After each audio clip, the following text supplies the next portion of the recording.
what strings attach us from one thing to the next. But originally, part of my story is that I was studying in a small public liberal arts university in Georgia, and I was really interested in understanding what impacts students of color's success. So I was really looking at research through a psychology lens for how I can help students of color feel and be what I thought was successful, which is getting higher education and changing their lives, reducing absenteeism in school, and really at the time is very big language and still is interesting, and people are talking about it today, is how do we reduce this school to prison pipeline? And I thought, that's what I want to do. I want to help students that look like me feel and be successful and not end up in these systems that are not there to support them. So I did a lot of research and I did some studies in my undergraduate. And when you think about what you do with a psychology degree, you either have to go into academia or you have to get some other education. Absolutely. And for me, it ended up being going for a master's program. Welcome to Unmute with Priya, the podcast where silence ends, voices rise, and women rediscover the freedom to speak and live authentically, especially in life after 40. This show is proudly sponsored by Project Icon. I'm your host, Priya Sudarsanam. Let's dive into today's conversation.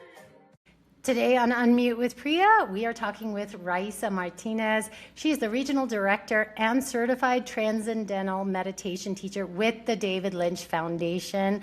I'm so excited to learn from you today, Raisa. Welcome to the show.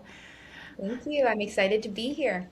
Yeah, and like we were talking before we got on, it's just, I love the guests that the universe is putting in front of me. I have been so curious about transcendental meditation for years, and then here you are. So we get to learn from you today about that. Absolutely. Yeah, Absolutely. Tell me a little bit more about how you even got into becoming certified in transcendental meditation. I will. It's a funny story, and I think after I share the story, I'll also define just what transcendental meditation is, because I don't know if everyone is familiar with it. But I became involved with this organization and this meditation practice partly by the support of nature, but also completely by chance. I think it all just depends on what our mindset is about how we get connected to different things in our life and what strings attach us from one thing to the next. But originally, part of my story is that I was studying in a small public liberal arts university in Georgia, and I was really interested in understanding what impacts students of color's success. So I was really looking at research through a psychology lens for how I can help students of color feel and be what I thought was successful, which is getting higher education and changing their lives, reducing absenteeism in school, and really at the time is very big language and still is interesting, and people are talking about it today, is how do we reduce this school to prison pipeline? And I thought, that's what I want to do. I want to help students that look like me feel and be successful and not end up in these systems that are not there to support them. So I did a lot of research and I did some studies in my undergraduate. And when you think about what you do with a psychology degree, you either have to go into academia or you have to get some other education. Absolutely. And for me, it ended up being going for a master's program at NYU to work specifically with a researcher who did a lot of the early work in understanding how stereotypes impact how individuals interact with the world. So the big theory he had was understanding this phrase called stereotype threat. And early research was actually on women and understanding if a woman hears a stereotype that she will underperform on math because women do not perform well in math, then she will underperform on that math test versus a woman who doesn't get that information. And then he expanded that work into looking at work with adolescents, specifically African-American boys, and how that would impact their pursuit of education. So I thought, great, this is the guy I need to work with. I need to be there. I get to NYU. I'm so excited. I meet with him in his office. And he had, by this point, been doing work in this area for about 30 years. And I said, my name is Raisa. I want to work with you. And he says, well, I don't do any of that work anymore. And I think, holy cow, I've moved across the East Coast by myself to come study at this university to work with you. And I said, well, what are you doing now? He says, well, now I'm looking at how do schools implement meditation programs at a school-based level intervention to help students succeed. And my first thought was, oh gosh, this guy has to be crazy because I had never meditated successfully Right. and I just couldn't understand the idea of 10-year-olds meditating. So I go to my very first school, and in that school, it's a middle school in Brooklyn, charter school. And I walk into this science class, there's Bunsen burners and noise and chaos. And on the big speaker, the teacher comes on and says, it's time to start quiet time. That was the name of the program. And then all of a sudden, all of these students, they close their stuff, they sit in their desks, they turn off the lights, a bell rings, and I think, oh my gosh, have I accidentally joined a cult? Is my next thought. Because in the school. And then all of a sudden, students, 10-year-olds, I'm not even kidding, are sitting there with their eyes closed, meditating. And when I ask what type of form of meditation they're doing, turns out they're practicing transcendental meditation because the David Lynch Foundation funds that school's program in order to give that meditation technique to all the students, all of the teachers. So it ends up becoming the entire culture, it becomes a culture in the school of meditation, wellness, really whole health for the individual child, but also for their teachers. So that ended up changing my entire trajectory. I thought I was going to become a researcher and change policy and work in schools doing different kind of school-based interventions. But what was beautiful is in seeing this kind of work is if you work at that individual level of the child, you help them heal, help them feel more autonomy, feel less stress, then they have the capacity to decide how to interact with their world versus in my studies, I was understanding, okay, I could make a school-based intervention or one for their parents or something for society or change a policy. But there are all these things that are impacting this one child. But if I can support that child to build that autonomy, that strength, that resilience, then they're going to be more able to navigate all of those parts of their life as opposed to only one part of their life getting healed. So it ended up changing my entire life. I Wow. decided, not initially, I had the privileged to also learn this technique free of cost through the David Lynch Foundation as a scholarship recipient, and it ended up changing my personal life and how I saw it impacting the students.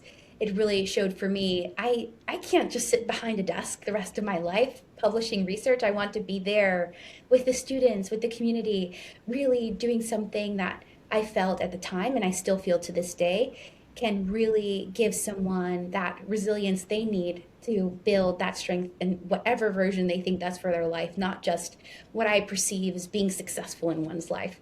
And Wow. I ended up What here. an Yeah. what an incredible story. I was in New York City. I worked in the public schools for 10 years, and I only wish we had this Yeah. those moments that just what you described. I had full body goosebumps when you were Yeah. describing that because there was so much chaos in the school, so Absolutely. much chaos.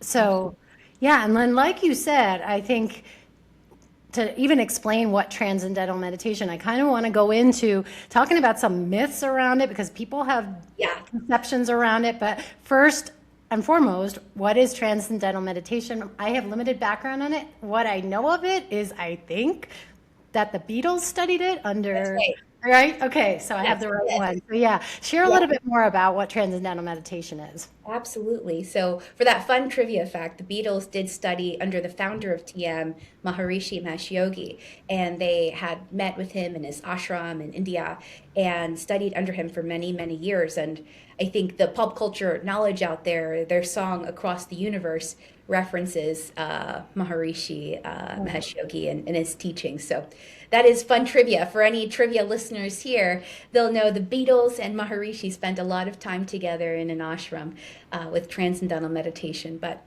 just a working definition of what transcendental meditation is, then I have an analogy to help us understand this. The Great. first part I like to understand first is just meditation. We all know technically what meditation is to a degree. Meditation just means to think deeply. And I like to say you can think deeply when you're listening to a conversation. We think deeply when we're brushing our teeth. We think deeply about something, right? We all have that ability to think deeply. Meditation is really just about choosing how you want to think deeply about something. And there are many forms of meditation out there. When we add the word transcendental to meditation, transcendental means to go beyond. but it's not to go beyond and float away somewhere bizarre and woo-woo. But what it's describing is going beyond an active level of thinking to experience a quieter level of thinking. So to understand this, we have this analogy of how the mind is like the ocean. If you think of the surface level of the ocean, you would describe it as very choppy, chaotic, hectic, loud.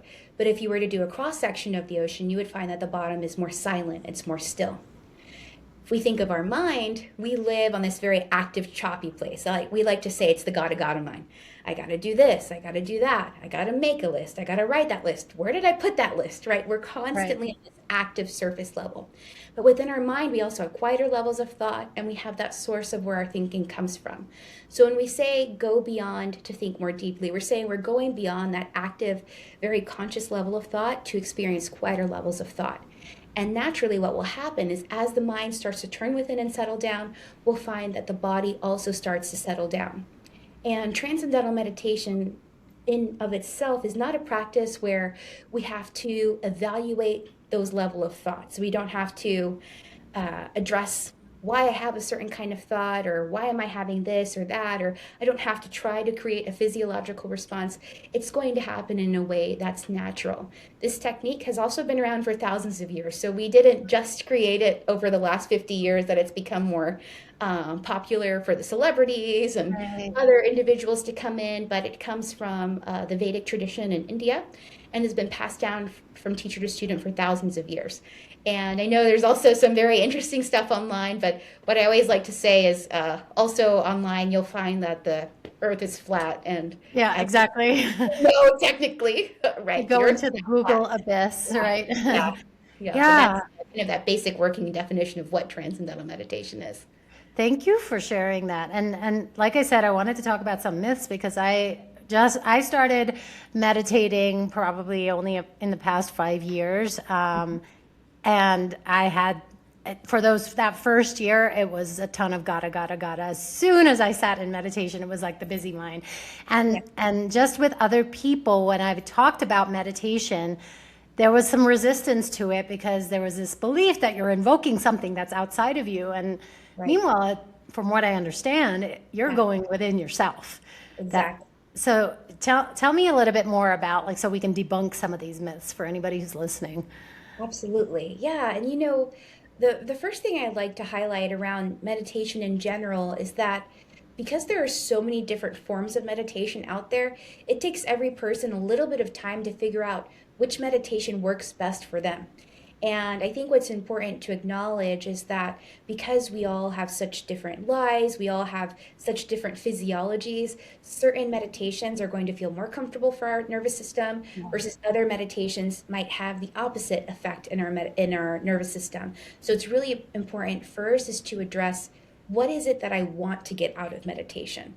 Because once we figure out what is it that I want, then that helps us narrow down, what type of meditation is going to help me get that? Because there are so many different forms of meditation, it's good to at least take that moment to establish, what do I hope to gain? So that I know what my intention is in whichever one that I choose, because there's so many different outcomes. But to debunk some of these meditation myths out there, at least the number one comment we always get is I don't think I can practice because I'm not a religious person, or I don't want to become a religious person because of this meditation, or I have my own religious practice. And the number one truth about at least transcendental meditation and many forms of meditation out there is that you don't have to have a religious practice, nor do you need to create one to be able to meditate, because meditation is so particular to each person. And many forms of meditation are not asking you to change your beliefs about spirituality, or about your God or gods, and your own beliefs. Meditation is really about adjusting behaviors, physical responses, psychological responses to how we interact in the world. So I think that's always really important, is that religious practices have to do with beliefs in whatever that system is. Meditation, at least many forms of meditation, do not ask you to change your belief about whatever that meditation practice is. Now, are there some meditations that do have belief associated with them? Absolutely. Are there religious practices that have meditation components? Absolutely. But I think it's important that we address that they're not they're not always going to be the same. You can Yeah. have meditation that is not religious, and you could have a meditation that's associated with a religious practice. But belief is really the important part when we're understanding religion, because you have to have belief or faith for that to be qualified as a religion. Does that make sense? It makes sense. Total sense. I think hearing it from your perspective really helps to understand. And then it gives me also when somebody's struggling, when they're wanting to get into a meditation practice, but they're having that, I don't know, that duality, they think they have to choose between one or the other, then this helps to give a good explanation about. Right. To And put their- I've even had the conversation too, because someone told me, because I asked them, I said, "What's your definition of religion?" Because that's another thing, is understanding, well, what do you mean by religion? For them, it's something that I do every day. That's a part of my life. And I said, okay, so then could we argue that working out is a religion, or eating food is a religion, if that's your working definition of what religion is?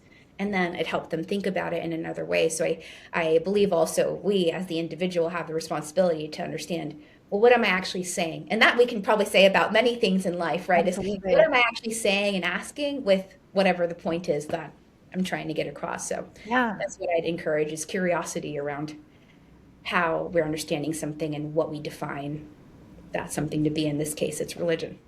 It almost takes me back to what you said when we first started about, when you were going to NYU or before that. Yes. I can't remember. And about how women, if they hear that you're going to have lower scores in math, that you're going to actually perform Exactly. in that way. But it sounds like this too. If you hear this from early on, you're going to go through life not questioning it, but you just have this belief. And so that's actually pretty profound to understand that. Let's talk about what Transcendental Meditation has done for you. Tell me about your journey, because it sounds like before you were introduced to this, you had no Yeah. experience.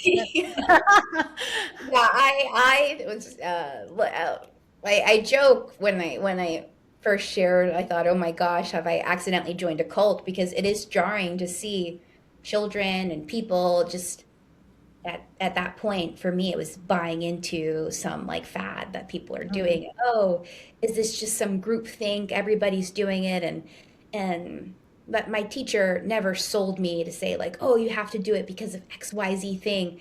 But I could see how other people might perceive it in that way, as, oh, this celebrity's doing it, or that person, or the Beatles, why can't you? And they are so profound. So for me, I ended up saying yes to learning this technique because honestly, it was being offered to me for free.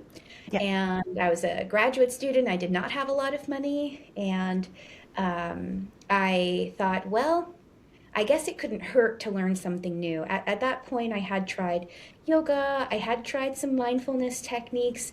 Unfortunately, at that time, I was the person with a pretty dysregulated nervous system, that many forms of mindfulness actually made me feel more anxious and pretty nauseous. And I'll share how that's changed now in my Wow. perception. But I just thought, well, she said it's not going to hurt, and maybe I'll be the one person it doesn't work for. That was something else. I thought, I'll try it, but I'm probably going to be the one person this doesn't work for. So I would have defined myself before TM as a very high functioning anxious person. I grew up second generation immigrant family. My parents did both go to university and were very deliberate in making sure that their kids were achieving the most, and this is the American dream, and make all of these things happen. So I always had in my mind this expectation: perform, perform, perform. I did well in my undergrad. I'm going to grad school. I need to do all these things, and what that ended up instilling in me was a lot of anxiety. So I was the person, I would describe myself, I think, as many anxious people can describe themselves, as kind of a duck on the water. I would look calm and collected on the surface, but internally everything was churning. At that point, I had just finished my first semester of grad school. I was getting hives before a test. I wasn't sleeping well. I was internally a very angry person, but externally people didn't really know that because I was very good at wearing a mask of smiling because it was my understanding of what was expected of me. Only my family really saw that internal part that was struggling, and road rage was like my Achilles heel. I was screaming at Yeah. people, and it's just ridiculous. I have a high-pitched voice. It's not intimidating. So Risa before TM on the surface looked like she was performing very well. Internally was struggling with a lot of issues. And when I learned TM, I was really shocked that I could do it because I thought there's no way I'm going to be able to turn off my mind. There's no way I can be successful in this because I'm always stressed, and I've just accepted I'm always stressed. But immediately within those first few days of my course, it turned out I don't have to analyze my thoughts. I don't have to control my breathing. I don't have to try to create rainbows and butterflies because actually all I'm doing is taking 20 minutes twice a day to sit down to practice. And what I ended up finding very early on was that I was able to start sleeping without being up for hours before being able to fall asleep. I found that my testing anxiety reduced significantly. I would still have cognitive anxiety, but I wasn't having that physiological response. And then the biggest change for me actually came when my family noticed. I was driving with my mom one time, and when I went to go visit her, I'd been practicing for maybe about 2 months by that point. And she leaned over to me and she said, Raisita, are you okay today? And I said, yeah, I'm doing fine. And I said, why? She says, well, you haven't screamed at one car this entire time. And I thought, huh, no kidding. I didn't even realize it. And reason I'm sharing the story in this way and why it's so important what TM has done for me is because what TM ended up doing for me and does for so many people that I work with is it helps to regulate the nervous system so that we can then decide and interact in our world the way that it's meant to be interacted with, not through a world and a perception that we're very stressed. And what ended up happening naturally is after practicing some time, I then had the capacity to decide, you know what, actually, I should go see a therapist about these other things that I'm struggling with. And actually, maybe I can try these other mindfulness techniques because TM is beautiful at regulating the nervous system. It builds new brainwave activity by increasing blood flow through different regions of the brain. But what the piece I was missing was identifying and understanding, okay, well, what's actually happening in my mind? What's happening in my body? That's what's great about some of these mindfulness techniques is that it's helping you address, okay, do I actually feel angry right now or am I sad? Or do I feel this emotion versus that emotion, which we only get when we have the capacity to understand what's going on. So TM really gave me and so many of our students that base, that foundation to live and operate from a higher state of awareness so that we can choose how we want to interact in our life as opposed to always reacting, right? How Yeah. many times we can think we've reacted to life instead of responding to life, and it's not necessarily because of what the thing is that we reacted to. It's actually where were we coming at this from and how are we interacting with that world. So that's a little bit about my story of Amazing, with amazing journey. And I yeah. just, especially with this being Unmute with Priya, and really we're talking people who are navigating through perimenopause and which could even start in your 30s, you know, so it's, I mean, the woman's journey. And the one thing that I just learned from you is that not all meditation practices are created equally. You think that, and it's making me actually realize, oh my gosh, this meditation practice that I'm doing, I actually get really anxious in it, and that there might be something else that I can explore. And that also, as we're navigating this time, where it could be very tumultuous and stirring up a lot for us internally, that this could be the thing that actually helps us to regulate and navigate through it. Not going to say that it's going to be, you know, flowers and roses and all of that stuff, but can actually just, that analogy, or your analogies are phenomenal, by the way. That little bit below the ocean where it's just a little bit, tap into that. Yes. Especially if you're feeling the rocky waves at the top, you know. And if Yeah. I can add to your point around I know right now I'm not personally going through perimenopause, but I have a lot of girlfriends and also a lot of students that I teach at these different phases of life. And actually, we teach a lot of women, but I think we also know the research in terms of self-care and Yeah. therapy. Women in general, right, are more so seeking these services for healing. So we teach a lot of women transcendental meditation, and we teach across various age ranges. As young as 10 years old can learn the sitting technique up until however long you'd like to meditate. And what we often find is in these different parts of our life, even how we engage with our transcendental meditation practice changes because of the hormones that are shifting, our perception of life, our image, all of these things are shifting. So TM, because it is one that's working towards regulating the nervous system, it naturally fits into already what is my body going through. So we Yeah. also make the adjustments for work for waking up in the middle of the night with heat flash. Okay, well maybe that's a time where I'm sitting to meditate. Or maybe I'm doing a few throughout the day to help with those sleepless nights, or I'm taking the test to see how my hormone levels have changed. Or also we look at TM and how it supports in reducing hypertension, high blood pressure, and there's a lot of really great research out there, and also a lot of great subjective experiences of women who are Yeah. finding TM is helpful in all parts of their life because, again, it's a natural technique. So we don't have to now say, oh, TM is healing this trauma from when I was 5 years old, or it's going to heal this for that.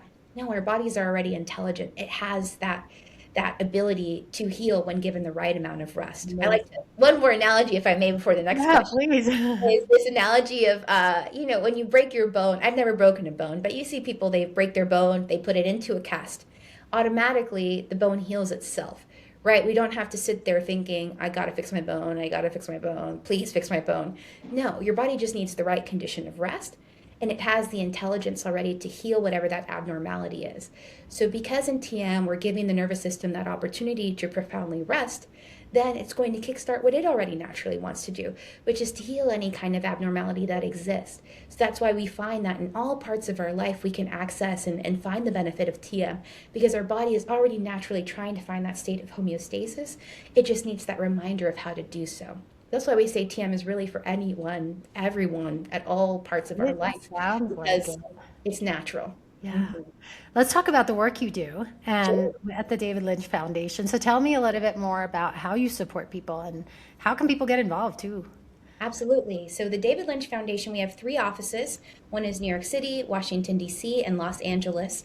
And the mission of the David Lynch Foundation is to bring transcendental meditation to groups of people who are significantly impacted by trauma or high stressful situations.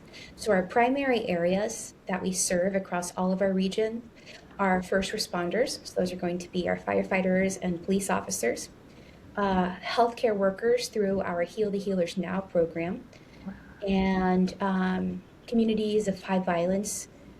So these are just general community members that we partner with local community-based organizations in order to service those people. So each region is a little bit different on how they address those groups, but generally our approach is always to partner with existing organizations so that we can meet more people where they are. Because if you don't know about TM, you're not going to know about TM. So who do Right. you already trust? Where are you already going for services that someone might expose you to this opportunity to learn transcendental meditation? So in Washington, D.C., specifically, we work with institutions such as DC Central Kitchen. It's a local nonprofit that's changing how we look at food security in our nation's capital. Or we also work with hospital systems such as Children's National and Community of Hope, teaching hospital staff across all levels. That's the person that works at the front desk to the chief medical officer. We also teach referrals through the patients that they have and the folks that they're serving. Then we also serve individuals. So they just look us up online and say, hey, I'm not sleeping very well, or I want to lead a happier life. Can I come learn through your center? So we'll teach people also as they come in, expressing interest. And a lot of our programming is funded philanthropically. So we have local donors that we apply for grants through. We also have individuals who donate to our foundation. And then we do have some programs where folks pay us for our services. So we have some institutional programs where they pay us for TM instruction of the folks that they serve or the people that are on their teams. So we have a lot of ways that we connect with groups throughout our regions, but also nationally. So our organization, the David Lynch Foundation, has the ability to teach Transcendental Meditation, but we're a part of a greater organization called the Transcendental Meditation Foundation under Maharishi, who is the Got founder it. of TM. And the Maharishi Foundation owns the rights to Transcendental Meditation, and we teach as a part of that basis of knowledge, you can say. So internationally and nationally, if anyone was interested in learning TM, they could just go to tm.org and find their closest local center.